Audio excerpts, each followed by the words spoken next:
That's cool. We'll get started. First of all, Waheguru Ji Ka Khalsa, Waheguru Ji Ki Fateh.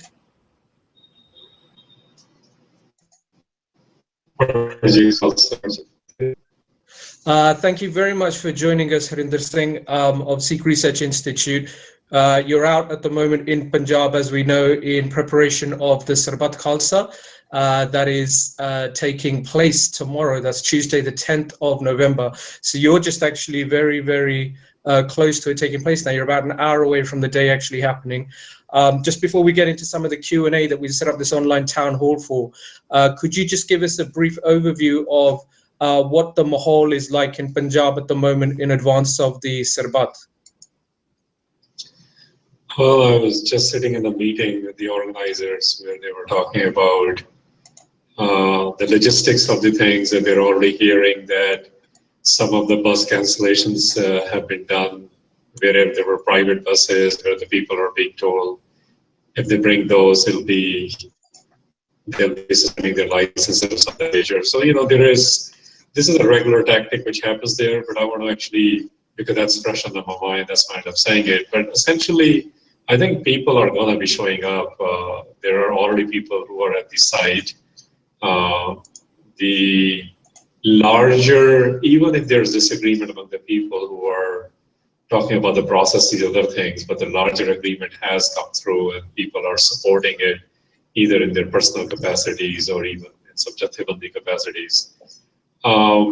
Whatever I have seen, even in the newspapers, with talking with people, there seems to be a lot of hush-hush as well, because you don't know how the state is going to react. State is known to react historically every time a Sarbat Khalsa has been called in different ways, sometimes completely prohibiting it and other times eventually giving it and allowing it. So, the jury is out on that. We'll know in less than 12 hours. So people are excited, preparations are completely on, even with all the chaos or confusions, things are, as of now, going to happen, and there is anticipation of large crowds. So, I mean, that still does sound quite promising from where we've been in the very recent past. I published an article today where I just said that in the summer, it was quite unimaginable that we might have got to this position. So despite all of that, there is still quite a lot of excitement, maybe that's the wrong word. Well, there's definitely excitement. When we look at it at a Sangat level, if I take out the politics and pundit thing and the media coverage for a second, and I go to the Sangat level, where everyday Sikh lives, absolutely, they're very excited. They might not know all the politics behind their doors, the state versus the Sikh politics or internal Sikh politics. There's huge expectation also from the Sangat as well. The average villager, average Sikh who's interested in what is going on. So what you're saying, absolutely, even 3 weeks ago, it was unimaginable the Sarbat Khalsa could happen. So while the focus seems to be a lot on the process and the haste, at the other side, which should be celebrated, is that none of this was even on the horizon. And at least even if it's limited, and even if it's limited in scope and we haven't had enough time to prepare, the very idea that Sarbat Khalsa can take place is exciting, and also, I think, timely. And I am very critical of lots of processes, but nothing was happening in the last 3 weeks, and there were demands, and whatever was happening was not enough. And we have had opportunities in the last 3 years to provide program for the people, and we haven't been able to provide the program. So the expectation is, even if it's ceremonial, and even if there are only 1 or 2 major things which can bring the months together, something needed to be done, and I think that's what you're seeing the culmination tomorrow. That's okay. That's very apt, I think. Probably a very good summary at this time. Okay, so we're gonna try and start asking some questions. So the purpose of today's online town hall, which is in collaboration with a number of groups, yourself obviously included. So that's another positive, seeing so many organizations coming together in the West to try and engage young people. So first question we've got is from someone, Amitoj Singh, asking the question, are Sangat from other parts, say Delhi, Hazur Sahib, Patna Sahib, aware of the Sarbat Khalsa and willing to attend? So some of the things I'm going to be able to tell you directly. Other things are I don't have answers. So I'll be just very upfront. So here within Punjab, you're definitely hearing this, that there are going to be people coming from all corners of Punjab. Participation of people outside of Punjab is not as known. We do know people from Rajasthan are coming. There are confirmations from there to the organizing team.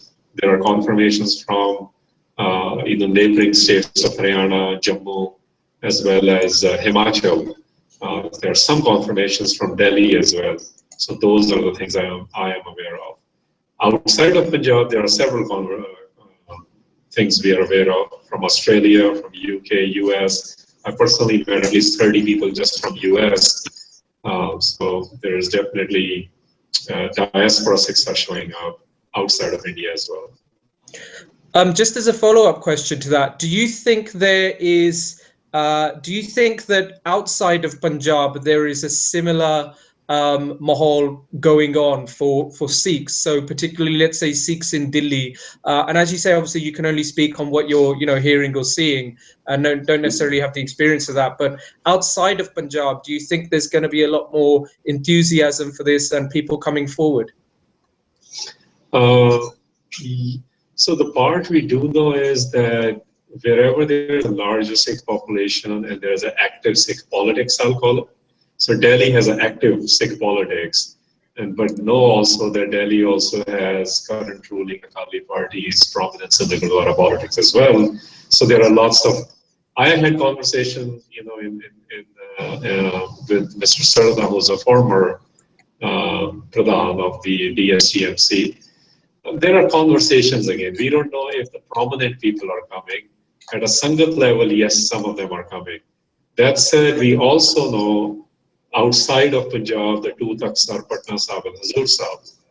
And if our audience is aware of all the news and the politics of the Takhts, Hazur Sahib is the only one where the person has done the right things, even when finding out when there were wrong things happening. He dismissed the individual who participated in the wrong decisions. So I think the political awareness is there. Participation, we are not sure of whether there will be from the Patna Sangats or from the Hazur Sahib Sangats. Okay. Well, let's hold out some hope and see where that goes. Next question. This comes from the UK. This is from Jasjit Singh. His question is about engagement between a free Akal Takht and the Sikh diaspora. What possible options or models are on the table? So he's asking quite a lot, but I think, yeah, I mean, certainly if we try and look at that a little bit more specifically, what are the models that you think you would like to see being laid on the table at this time? This very thing is being discussed. I have been part of the committee which is actually drafting the resolutions after deliberating from the various subgroups. So I spent a whole day there yesterday, and I'm taking this half-hour break and heading back into that meeting, which will probably go through the night, it looks like, because there are some serious contentions. And sometimes we feel the question we have is the most serious one. It depends on where you sit in your politics or your level of awareness. But what I can share is this is definitely on the top 5 agendas. We do know that this is not something we have deliberated on consistently and persistently, and a resolution is in the making with some action items which need to be complete, hopefully in the next 6 months, which is going to talk about representations of the Akal Takht and the relationship between the global Sikhs or diaspora Sikhs to the homeland Sikhs via Akal Takht. So all I can mention is it is on everyone's mind, and it is hopefully it will be there will be some very specific resolution coming out with a game plan on it. If I could ask, just following up on that, then again, do you think, because obviously this is at the crux of everything that's going on at the moment, is this relationship between the Akal Takht and Sikhs themselves, but particularly here in the diaspora. So people in the West, we've seen already protests against the Shiromani Akali Dal. We've seen the Jathedar Singh Sahib Gurbachan Singh being prevented from speaking at some places, even in North America. So do you think that we have reached that point where it is kind of no return? It is very difficult to go back now and just accept the status quo. Yeah, I think I can quote you somebody who serves in the ruling Akali party. I met with her yesterday, Kiranjot Kaur. Even she conceded that. Everyone knows that. The writing is already on the wall. The question is, how do you do certain things such that state has minimal interference or the ruling party has a minimal interference? That's where the crux is. So it's not everyone recognizes they gotta go. At least 4 out of 5 gotta go based on what they've done. So it's I am calling these things now, that's a matter of governance now. Politics is fully understood even by people within the Akali Dal. And that is a serious thing because we went through a similar exercise in the 80s where Jathedars and parallel Jathedars were being created and developed. So it's one thing to just declare who the Jathedar needs to be. It's another to make it effective, be the state. And there are all sorts of, like I've had my own learning curve with these things. How do you make them coordinable? So we've had to tell people, yes, we need to do it. And yes, we kind of have an idea what kind of person it needs to be. But how do we make sure the authority and the validity stays in the homeland as well, which is where they have to operate most of the time. So I think the political will is definitely understood. The question of governance is being dealt with right now. For a lot of people, this will be quite interesting viewing. So I myself am looking forward to going back and watching the archive to hear you speak there, because it is probably quite difficult for Sikhs in the West to be hearing such intricate political language being used or thought process being used, because they're so used to seeing something completely different in the Gurdwara or even in our own organizations, which they shouldn't be, and it doesn't exist everywhere. We are stereotyping. I'm stereotyping a little bit, but that leads us on to the next question we've got. This is from Ajit Kaur. So she's emailed in to ask, have you had any difficulty going out to the Punjab? Have you been yourself stopped and searched, or have you, well, I'm assuming you haven't been arrested yet at any point, and let's hope not. But she's asking that question. Sure. So no, I mean, I came in a few days ago and I came straight to Punjab. So I think part of it is, you know, scare tactics as well. So, and this is one of the things I think Sikhs need to get a little bit more mature about. Anytime, if you go to a political rally on Occupy Wall Street, even police knows what you're doing. And yes, there's a possibility to arrest you depending on your level of engagement. So I don't think this is something peculiar to Punjab. If you want to play, and Akal Takht, the Sarbat Khalsa institution of Akal Takht, everyone needs to understand, there's nothing religious about it. It is a very political process. And this political process where you have been disengaged with, like we are, and then we want to play part in it, then when we are removed from it, we think it's hard or it's scary. I wonder what state will do. Well, state can do anything, including outlawing it like they did it in '88. But the point is, nothing has happened to me yet. That doesn't mean the state is not trying things, because this morning I tweeted when I woke up and looked at what the DGP of Punjab has ordered, the number of ITBF police and the PAP companies and 2,000 extra cops. I mean, that's one thing, and this is what dailies of Punjab carried this morning. There were only 2 things in the dailies about Sarbat Khalsa. How the police is preparing, which means it's scaring the public that Sikhs are going to do something, you know, violent. That's what they're suggesting. And the second is, there were ads by the ruling party paid by them to boycott Sarbat Khalsa. And I basically said, even if you disagree with everything else going on, isn't this a reason enough to join it and you defy what the state is doing? So the point is, yes, there are some uncertainties, but is it as bad? Not really. Can it become worse? Of course, because it depends on how state and its agencies decide to deal with it come tomorrow morning. Right. Yeah, I mean, that's that definitely makes for interesting listening, and we do hope that obviously you stay safe the whole time that you are out there.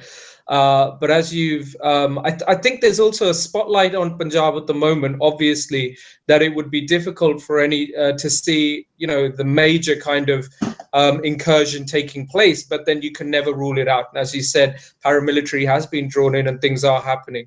We saw also here, which I think you're aware of, that on Twitter, there was a huge run over the weekend of meme images that came out from the pro-ruling government, from the Punjab Sarkar. Were you aware of those and what kind of impact that online movement is having from the government side? It actually didn't do anything here. They tried. There was a whole campaign with Sikhs Want Peace, and it was, I think, located even as to which Twitter handle was handling. But anyway, I don't want to get into the individuals there. But the point is they tried, and they tried to amplify it in different ways. I heard it from two people, and here, and I've been discussing with lots of individuals, and mostly it had no effect, but they did try.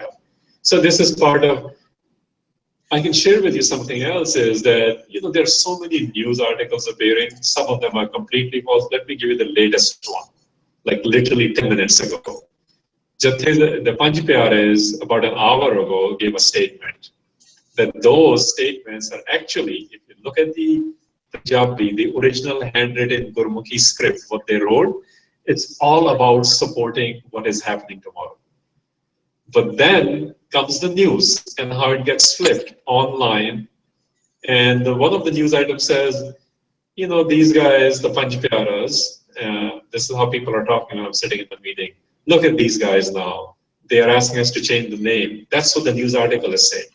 So there's a panic in the camp which is organizing. I was sitting there. They're like, "Lao ji, un Panj Pyare hai, ye kehta hu, assi apne Panj Pyare leke aaye." Same thing what we do in West, you know, when we are having fight internally. But essentially, the point is that's not what they wrote. Yet, within an hour of release of that, how it's reported, the way it's translated, if it is in English, or the way it's presented in the local paper is completely false. So what it has done already is created a panic between the Panj Pyares who are serving at Akal Takht Sahib right now and the organizers. And there is and you know, now it's, you call 10 people, you get 20 stories. So we actually just arranged a direct conversation. Let's see what comes out. So what I'm saying is there's a dissemination campaign. It's part of this whole movement. Among the Sikhs, intra-Sikhs, inter-Sikhs, obviously state plays a role in it as well. So we gotta understand, this is basically a lot of game playing, and Sikhs not having their own governance systems, enough infrastructure. We have our own, you know, trust capital as well. So all those things amplify this. So, I mean, we are seeing an evolution then of sorts even in Punjab politics of the tactics. They have gone digital, and like you said, that political intrigue was always there in the press, but it's a lot more sharper focused now, and it's causing all these. And confusion is a word that comes up again. So I'm going to go to a question that came from that. So this is from Gurpreet Sandhu. This is from Canada. Doesn't say if it's male or female. Asking the question of, do we actually expect the Sarbat to achieve anything? Do we think that we will be able to follow through on the demands that are made? Yeah, so I think I'm going to talk about managing expectations. You know, I have had to do that when I'm having conversations there with the various Jathebandis in personal and some mostly in the delegate capacities from North America. But the point is, everyone has that. I mean, everyone is worried about the outcome, the implementation of outcome. I'm actually personally very worried about if it can happen in even the somewhat good capacity process-wise. So, to be honest, you know, what really is going on right now is more of capturing the emotions of the community and trying to leverage it or giving some program. Not having infrastructures to implement anything is already a challenge. So I would say treat this more as a project right now, project which has been undermined for 30 years. and we are precursors of reviving it. And you know this, if something hasn't happened in a while, it's going to require few attempts to fully revive it. So these are attempts at revival is what I would say.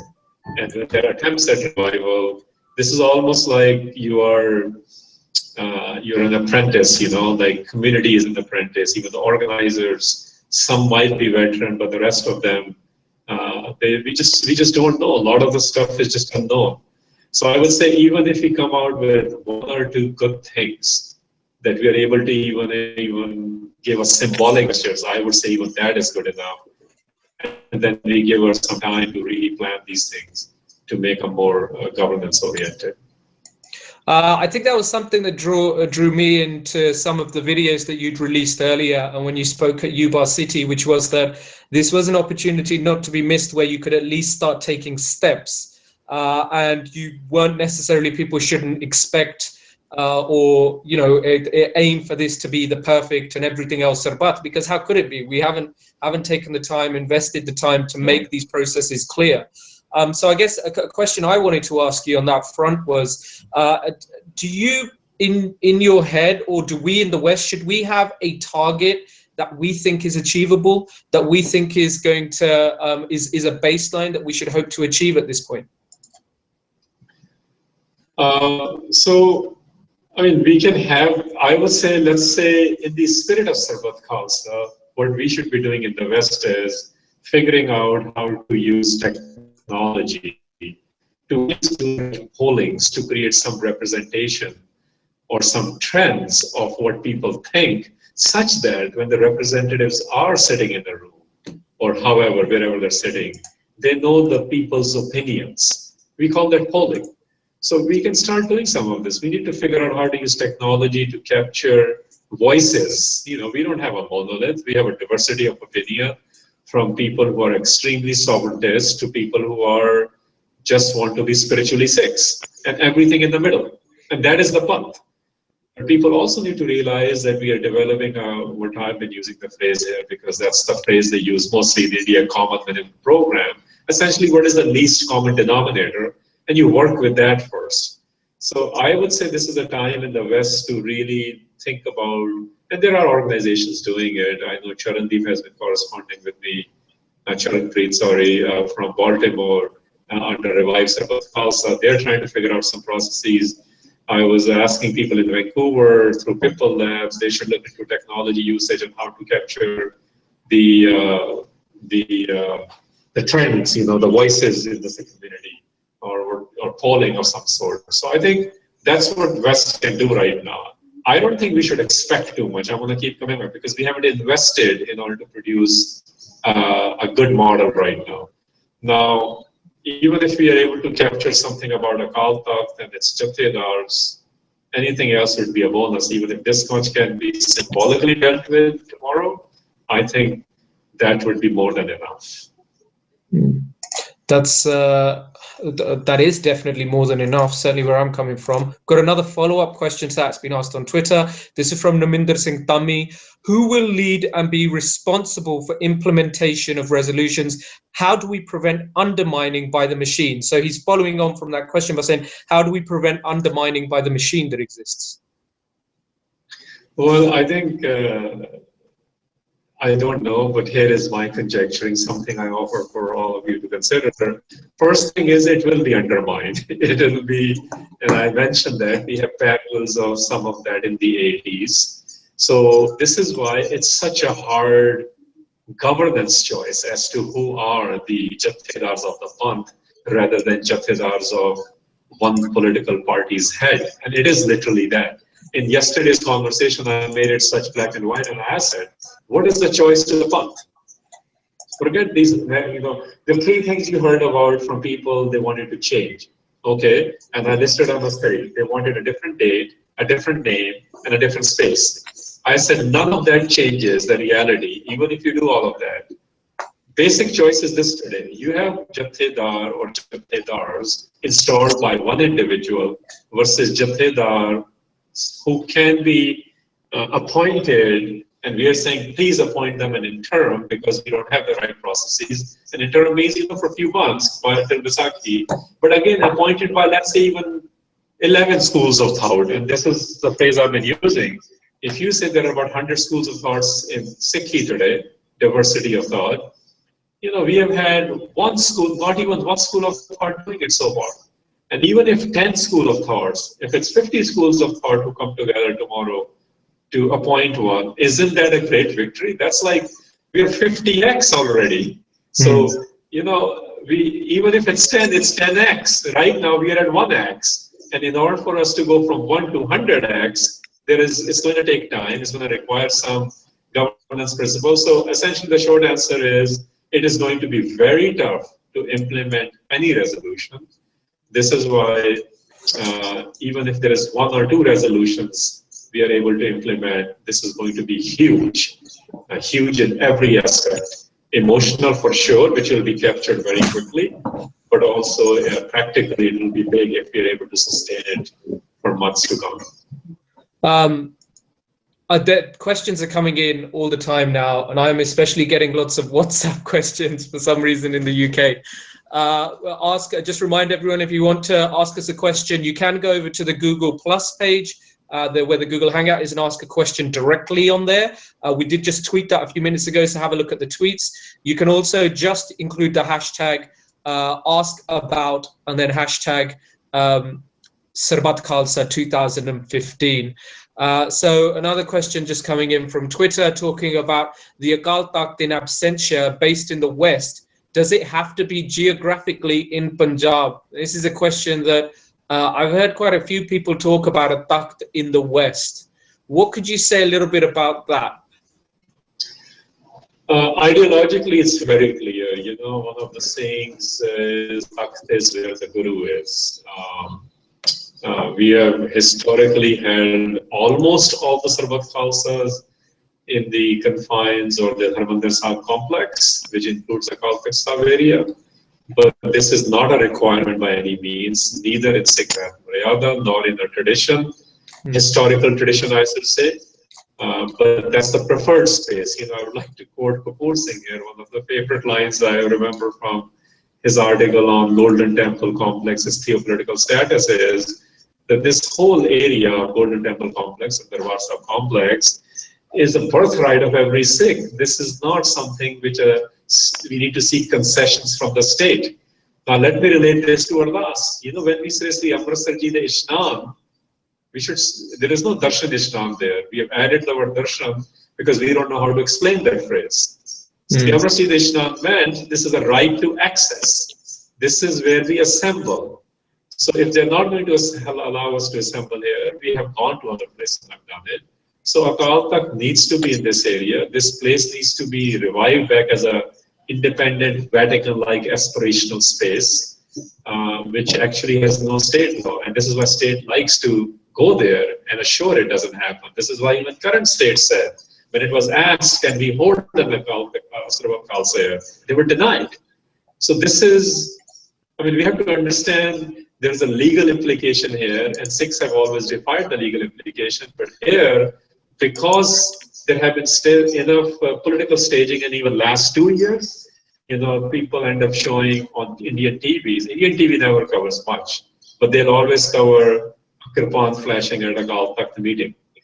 So organizers decided, let's not give them that opportunity this year. Let's take it away from Akal Takht, even though that's something we would have fought for or we should be fighting for. But I understand the reality. So my point is, we really don't know who should be implementing, how it will get implemented. Again, it's about managing expectation, but it can be held anywhere. Our preference historically has been to hold it in the Darbar Sahib complex. Got another question as well. I'm kind of slightly going a little bit basic now almost, but I think these questions are important as well, and it shows actually the different levels of knowledge and experience perhaps in the West. So this is a question coming from California. This is from Ravi Kaur, and she's asking, how are you able to listen to so many different people at the Sarbat, physically going to be able to talk? I'm sorry, say again. Sorry, I couldn't make you out. So the question is, how is it that so many different people are going to be able to speak at the Sarbat? How will they all talk? Oh. So I think she's asking from a physical point of view. Sure. Yeah. So I think there are lots of, let's do Sarbat Khalsa 101. I mean, if there are even 100,000 people there, not everyone's going to get a chance to speak. It's like when there is a convention in the Washington Mall, not everyone's going to speak, but people are there to represent the ideas, and few people are selected to speak. In the olden days, and I recommend everyone to go check out a page and a half written by Sir John Malcolm in the sketch of the Sikhs, Sarbat Khalsa event in 1800, some of the ideas Khalsa and how it was held. So logistically, you know, what really happens is practically also, and it hasn't happened in 30 years, but I'm pretty sure I was part of some conversations as to who's speaking and how will they do it. It comes down to the groups who are represented there. They'll probably allow, you know, few minutes each to them. Then they have to look at diversity within the bunch, not just the intellectual kind or the leadership of particular brands. They have to also facilitate people from various sangats. And this is where your earlier question comes in, as to who is coming. Well, whoever comes, they will get, you know, part of the time to speak, or the representatives. But largely what happens is in the spirit of the oldest sort of narratives available to us, Sarbat Khalsa, the chiefs, or you can say the heads of particular schools of thought, used to go inside and deliberate on only one or two issues, and they would sometimes do more, and then come back with an answer which was applicable in letter and spirit to the whole Sikh Panth. In today's scenario, it is a little bit not going to be like this. It wasn't like this even in '86, where really what is happening is there are very few people even politically playing a role to come up with a solution. So those who are playing the role, they have been deliberating essentially as a prep to Sarbat Khalsa yesterday and today, and even earlier, but more so yesterday and today. Parts of their representative probably will get time to speak, and that's probably how it will happen. So there is no, this is not a town hall or a Q&A kind of a system. It's more of like a, you know how the parliaments or the Congress runs, where most conversations happen before the meeting. At the meeting, you are giving voices to the representations, and eventually there's acceptance as to the resolutions. Yeah, it's interesting you say that. I just wanted to bring up a couple of things. Was that I remember from the press conference that you gave with the North American representatives when you came to Punjab, that there you saw this thing happen in North America, where when you all met and everyone came in the right environment, everyone sat in front of the Guru, even people who weren't necessarily that amiable. I can't remember the exact wording you used, but I don't think it was that diplomatic. But the people who don't necessarily play ball were all playing ball, because you created the environment for it. Yeah, and then I think that's something we all have to recognize, that we have lost our own principles. And what ends up happening is, yes, I want to use all the things available to us as tools on how to manufacture consent. But there's a Sikh way to do it as well. And this is where the Shabad, the Guru, the mystical body of the Panth and Sarbat Khalsa, these things matter. Because we are all flawed people. And the idea is, how do you bring flawed people together? We saw it. It happens through the Guru Granth Sahib. And when they do come together to deliberate, and if there's a right environment, even the worst of us, like me, can possibly do something better. Very good. Let's move on to another question. Just before we go to that question really quick, because time is getting on us, and I know you need to head off. Yeah, I've been getting messages that I got to go back. So how about if you wrap it up in the next 4 minutes? Yeah, that sounds fine. We've got one question on Twitter that came in a few minutes ago that I thought was a good one, so let's ask that. You've described the role of the North American delegation as one of witnesses over active contributors and participants. Why the former? And that's from Sikh in the City on Twitter. Sure. I think, firstly, we got to go back and clarify the mandate we were given in North America. It doesn't matter what Harinder or Sikri or anyone else thinks. Then we became their representatives. So the two resolutions very clearly said we are actually going there in the second one to participate. And the conditions to participate was that Akal Takht deliberations need to take place, how to make Akal Takht independent from all political parties and state interference. And secondly was, can we have interim jathedars? Interim because we know the processes are not well defined. So we are there to participate. What happened was I made a press note. In the press note, people are on when we did a press conference in Chandigarh, I think this word got taken a little bit out of context. In Punjabi, we said Shamuliyat. Shamuliyat was there where you're participating. In English, the word witness has several meanings, and I think people probably didn't fully understand, and that's where the confusion came. Witness actually is involved in the process. They're actually given testimonies too. They're not just looking at things. So no, we are very much here. We have been participating in the process, even at the extent of inviting wrath of our own, sometimes friends and people who like our political thoughts, but eventually everyone understood, and we are very much participating. I think we are participating probably the most other than the organizers right now. I think from where we're sitting and looking at that digitally, that's very easy to see. Please do continue with your updates because they're obviously providing an insight for all of us here to what's going on there. And we will let you go to your meeting now. So just any final words and a big thank you to you. And we'll hopefully speak to you after the Sarbat in a more widely publicized Q&A. Well, I'll stay tuned, and we have 24 less than 12 hours to go. Actually, 10 hours.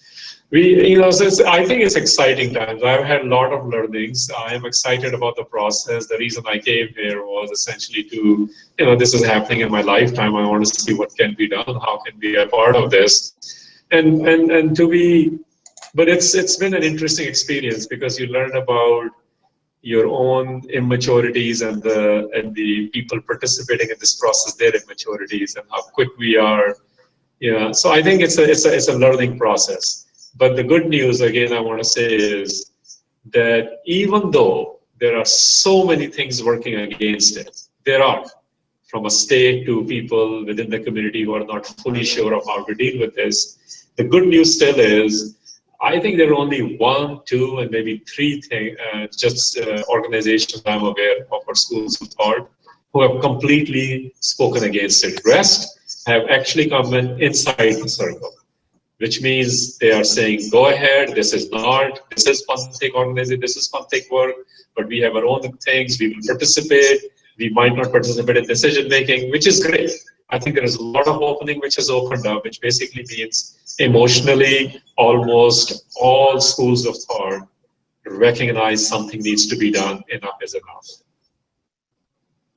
And that's a great point at which to leave it. So Harinder Singh, thank you very much once again for your time. Waheguru Ji Ka Khalsa. Waheguru Ji Ki Fateh.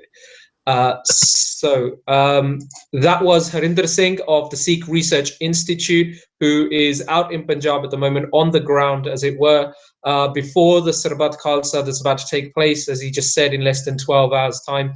So the date tomorrow is going to be Tuesday, the 10th of November. It's about to hit midnight in Punjab right now. You can watch back if you tuned in only to parts of this video live Q&A.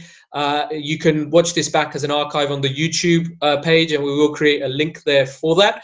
I just want to say really quickly that on behalf of myself at Naujawani, on behalf of Sikh Activist Network in Canada, of Jakara in the United States, and the National Sikh Youth Federation here in the United Kingdom alongside ourselves, that we appreciate you guys taking the time to ask questions and to put them forward.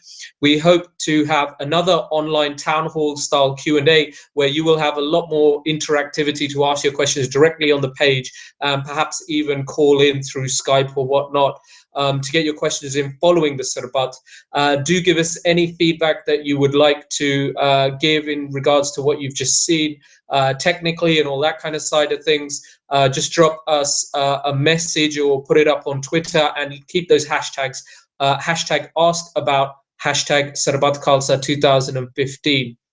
You can, of course, drop us a message directly at naujawani.com on our contact us page to let us know any feedback, and we will make sure we pass that on to other partner organizations who helped make this happen. History is upon us. I won't filibuster and spend any more of your hard-earned time explaining much more to you. Harinder Singh really explained quite a lot there, but this is an exciting time, and I would ask that each and every single one of you who's taking the time to watch this particular Q&A look into the events itself and what's going on, to stay in Chardi Kala and make sure that you continue to educate yourself and others around you about what is going on and become an active participant in the Sarbat Khalsa. Thanks very much. Waheguru Ji Ka Khalsa, Waheguru Ji Ki Fateh.